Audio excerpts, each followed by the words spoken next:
Men's unconditional love. Welcome to Change the Conversation with the Hopefulist. My name is Wendy McClure, and it's time we had a conversation about living in a patriarchy and how that affects our lives. Together, we can make a difference and change the conversation. Thank you so much for being here. I appreciate you. And I thank you for tuning in to help change the conversation in this patriarchal society that we have, doing our best to make things better for ourselves and for the future women in America. Today, I wanted to talk about men's unconditional love. Now, Generation X may well be the first generation to be called gold diggers. Because really before Gen X, the baby boomers, the generation before them, they were still in a time when men were expected to be the breadwinner, the person who was going to make all of the money. Now, a lot of baby boomers did break out and start to work on their own, the women in these relationships. But it was still just kind of an expectation that men would marry and then be the sole breadwinner for his wife and the kids that were to come along. So when Gen X rolled around and it was started to become a given that we would go to college and we would seek out a career, that is when I think it started to become more gold digger status about how when women go after men with money, they're gold diggers. First and foremost, what I want to say about this, and I think it's pretty funny, is men love to talk about the fact that it's very hard for them to be monogamous because biologically they are set up to spread their seed. So that kind of gives the whole, indication that it's okay for men to sleep around, even if they're married. It's just this biological urge that you have to spread your seed. But yet women are biologically, if you look at the history books, inclined to find the best provider and the best protector for those that she procreates with so that she can have the best life. She also looks for the strongest man, the tallest man, the one that looks the most healthy. And again, this is innate because you want your offspring to be as solid and healthy as possible. So why is it okay for men to have these biological things that, just are inherent in them? But when women do the same, all of a sudden it's a problem. So let's talk about this. I saw a video about a man having a discussion about how men love unconditionally. Men love unconditionally because a man who makes a lot of money will marry the nanny. But a woman wouldn't marry somebody that couldn't provide well for them. Now, again, we are just a few generations off when that was the given. That was the default position, that men would take care of their wives and their family. And the thing that strikes me the most about this is the fact that men act like just for the fact that they will marry some woman who does not make a lot of money, that somehow means that they love unconditionally. I can guarantee you that nanny is very young and very hot. So if we're talking about unconditional love, what happens 5 years down the road when the nanny starts having babies of her own and she puts on 30 pounds? And she doesn't get up and do her makeup every day because she's taking care of a couple of kids. And you come home to a messy house with your wife no longer wearing makeup. She's wearing sweats because she needs to be comfortable, and she's got an extra 30 pounds on. Are you still going to have the unconditional love then? Because I'm thinking the answer to that's going to be no. So you have your own set of conditions. Men have their own set of conditions when it comes to who they love, what they love, and for how long they love. They just happen to be different conditions than what women have. And for some reason, it's okay for men to have these conditions. But if women have any conditions at all, we're the villain. We're the gold digger. We're the ones who are judging men. We can't just love unconditionally like they can. Okay, let's talk about that. And this even goes even further. There's a clip that was out of Tyler Perry recently where he said that if a man can only pay the light bill, that should be okay with the woman to be the breadwinner in the relationship. That she should be okay as long as he's a decent, upstanding, faithful guy, that she should be okay with him only being able to cover the light bill because that guy's trying as hard as he can. And I call BS. He's not trying as hard as he can if all he can afford is covering the light bill. Now, I think I mentioned this not that long ago. I used to have a coworker who had asked me once if I would marry a guy that was poor. And I just straight out said without thinking about it, no. And he went, why? I said, well, because that's a lifestyle issue. Why would I marry somebody who I know is going to keep me in the poorhouse? Oh, how horrible you are. I can't believe that you said that he has to have money in order for you to marry him. And I'm like, well, yeah, I'm not going to commit myself to a relationship that's going to keep me in struggle my entire life because I work a decent job. I make money, and I'm not going to support somebody else who is perfectly willing and able to make a decent income on their own, and they just don't feel like it. Yeah, that's a condition I have. And if that makes me a bad person, then hello, I'm the bad person. Because I'm not going to just go to work every day, come home and do most of the domestic labor while somebody just sits on their butt and does barely anything. Not going to happen. I will not commit myself to that type of relationship. So, like I said, whenever a woman is hanging out with a man who's older than her or what have you, the first initial response is, oh, she's a gold digger. She's with him for his money. But what I wonder is, why isn't it the first reaction or even any reaction? The only reason he's with her is because she's young and hot. I mean, I know it's said, but it's almost like she's young and hot. If you can get them, get them. This is perfectly okay. It is not okay for a woman to be with a man for his money, but it is perfectly okay for a man to go after a woman who is young, often too young to know better, and completely and totally hot. And let me back this up with, again, what happens in a couple years if she does not hold up her appearance, and she's going to age. I mean, that's just, nothing that can be done about that.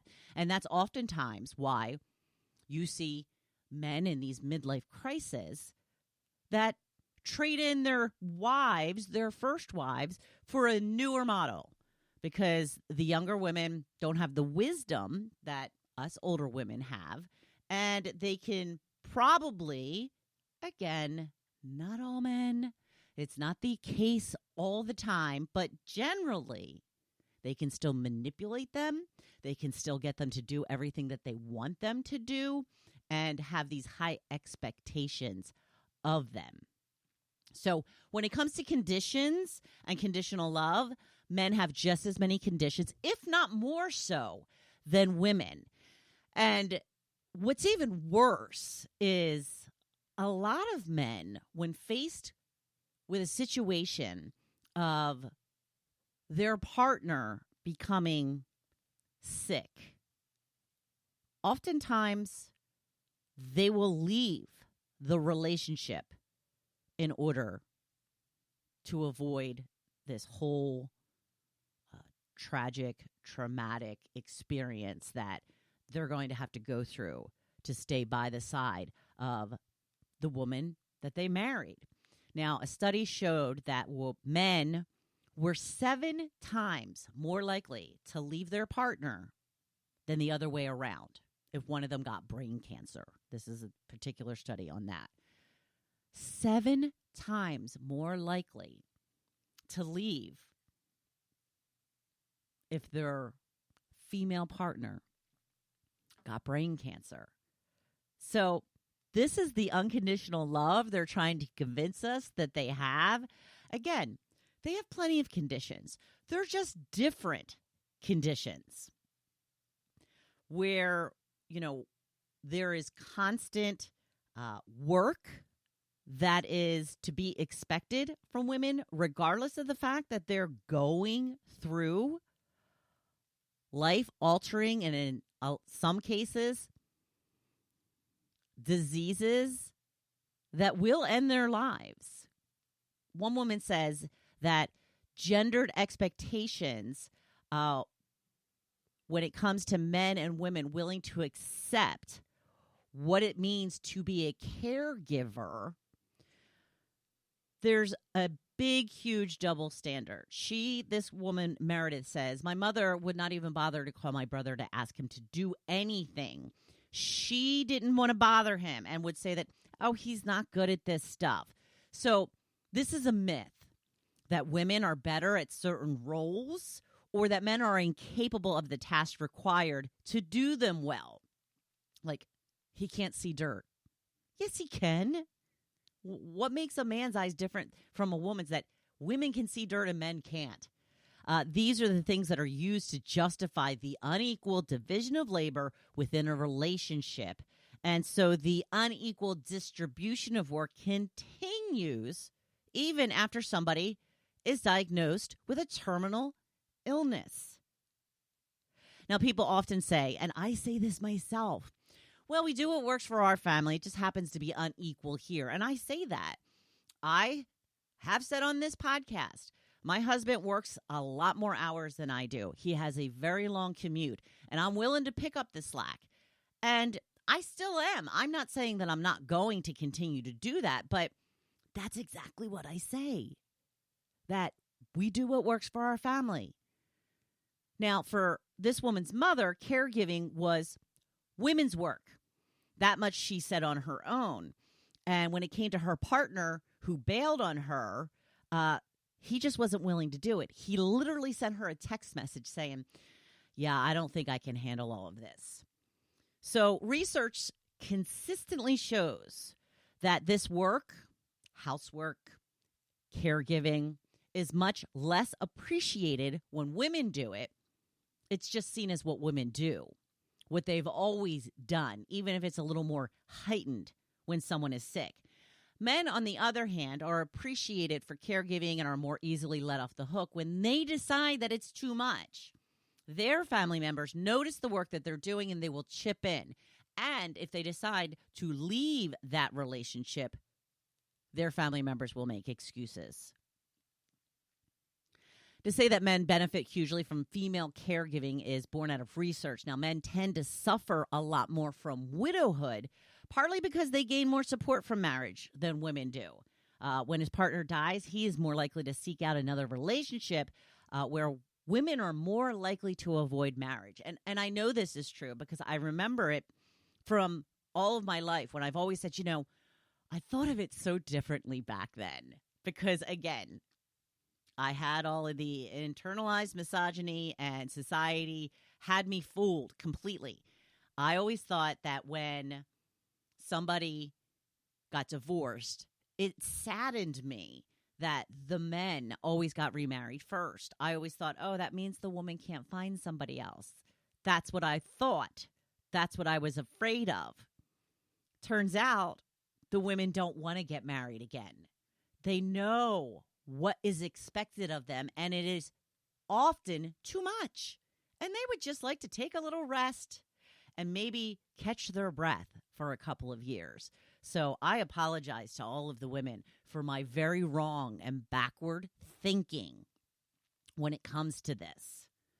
So women are socialized into believing that they must be caregivers, that it often doesn't even occur to them that they can take the time off. So can we continue to blame these men when they don't know any better? That's the question. Isn't it hard for them to, sure, it's hard, but having a baby is hard too, and there's no manual for that. We don't just figure it out. We just do it. We don't have a superior ability to figure this stuff out. We just do what needs to be done. And if there wasn't a woman coming up behind a man constantly to finish up what he didn't finish, they would figure it out for themselves as well. So when it comes to men and their conditions, like looks, weight, how we dress, how we treat his family, these are all conditions that men have on women. And they can sit there and say that they love unconditionally all they want. We know it's not true. Because what I want to point out is, would they still love a woman who refused to clean up after herself? Would they constantly follow behind her and wash all of her dishes, put the dishes away? Would they scoop all of her dirty clothes off of the floor, put them in the hamper, and then wash the clothes for her, make sure they're ready for the next time she needs clothes? What do you think a man's going to say to that scenario? He's going to say, whoa, whoa, whoa, whoa. Why am I having to do all of it? Well, you love me unconditionally, don't you, honey? No, a man wouldn't stand for that, and it would be ridiculous to even suggest it. So I think that men bring up these scenarios. Well, one is just to make us look bad. That's a given. They just love to make us look bad, make us look like the villain in every scenario.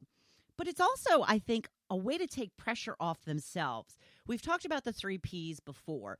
Men are expected to provide the 3 Ps. That is protection, that is procreation, and that is providing.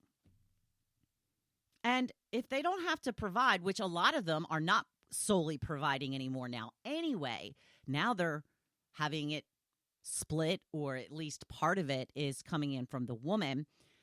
So this makes it so that they don't even have to do all 3 of the 3 Ps. And to be honest, we don't need protecting anymore. This is not the time of cougars and bears just running around eating women. What we need protection from typically is men, other men. So when men say that they protect us, I say, from who? They protect us from other men. So men are the problem when it comes to women's safety. So maybe if we figured out how to solve that problem, that would be one less thing that they would have to worry about. It would be a huge thing that we wouldn't have to worry about. But we are so far from that point. But my point is, he already doesn't have to protect. He's already splitting or getting a lot from the providing aspect. And the procreating, well, that's just fun for them. They're not doing anything. They're getting the good part. So what are the expectations of men? Really? Providing. That's it. And now they're trying to get out of that. Yeah. So, stop letting men make you think that your standards are too high because you want a man that has certain standards that you require of him. Because as I mentioned, men have requirements too. They have conditions too. Everybody has conditions. That is why we have the term deal breakers, because there are some things that some people are not willing to live with. There are some things that some people aren't willing to live without. And that's okay. There are so many different people in this country that we can all find somebody that we have similar values and ideals with, that we can make it work with someone. So why are men getting so upset and calling out women for wanting a certain standard of living? Because that's what it comes down to. If you're asking me to be with a poor man, you're asking me to be poor, because women don't make as much money as men. Women don't get as many high management positions as men. Yes, it is easier for men to get those positions and to make more money. That's a fact. So I think that we really need to start changing the conversation around when somebody calls somebody a gold digger. We need to start pointing out, well, why is the man with her? Is it because she's young and hot? When somebody starts talking about unconditional love, ask them, what if she put on 50 pounds? Would you feel the same way about her then? And again, this all goes on the fact that they're going to be honest about it, which, let's be honest, that's probably not going to happen. So we need to switch the conversation from making the woman the villain in every single scenario, even when it's the exact opposite of what women are doing, but men are not being beat up over it. For example, women who are not married. Again, not so much these days, very happy to report, but back in my day, women who were not married, old maid, spinster, hag, all kinds of names. What did they call men who didn't get married and have children? A confirmed bachelor. Yeah, I know. It's the examples are everywhere. Everything that a woman does and gets made out to be a villain because of it.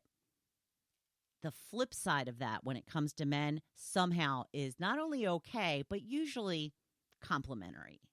Just think about that for a minute. So when it comes to trying to, shed this patriarchy and these views that have been instilled in us our entire lives, just remember, and that's the easiest example I can come up with. It's the one that everyone can relate to, and it is so true. Old maid versus confirmed bachelor. And start thinking about other situations where women are being told that they're being horrible people, but the exact opposite scenario is not a problem for men. They're just fine when they do it. These are the things that you have to look out for. These are the things that you have to question on a daily basis. Because remember, this conditioning runs deep. And, I work on this stuff every single day. And I find things coming out of my mouth that I'm absolutely horrified with. For example, today on the pickleball court, I was sitting and waiting my turn, and a woman was playing, and I mentioned that I liked the leggings that she had on, and she said, "Oh, I'm just so cold right now," because it was one of those first mornings where it's just really cold out. And I said, it's fine. It's better to look good, right? Yeah, great feminist I am. It's better to look good. That's what came out of my mouth just this morning.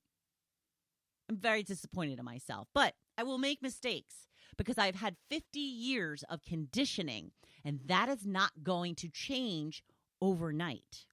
It's going to take time, just like it's going to take time for you to realize that most things that you have been held accountable for are not truly things that you should be in charge of. Things that people say is on your watch. It's not necessarily the case. And start looking at these situations for what they really are is when women have all of the expectations on them and men have next to none. And yet we're still somehow made out to be the villain when it comes to most scenarios. I just want you to think about that. And I want you to let yourself off the hook. We have made women account for everything. We have made them responsible for everything. And we're exhausted. Not only are we exhausted, we're mentally drained. We're physically drained. We have no capacity left to think about anything except exactly what needs to be done.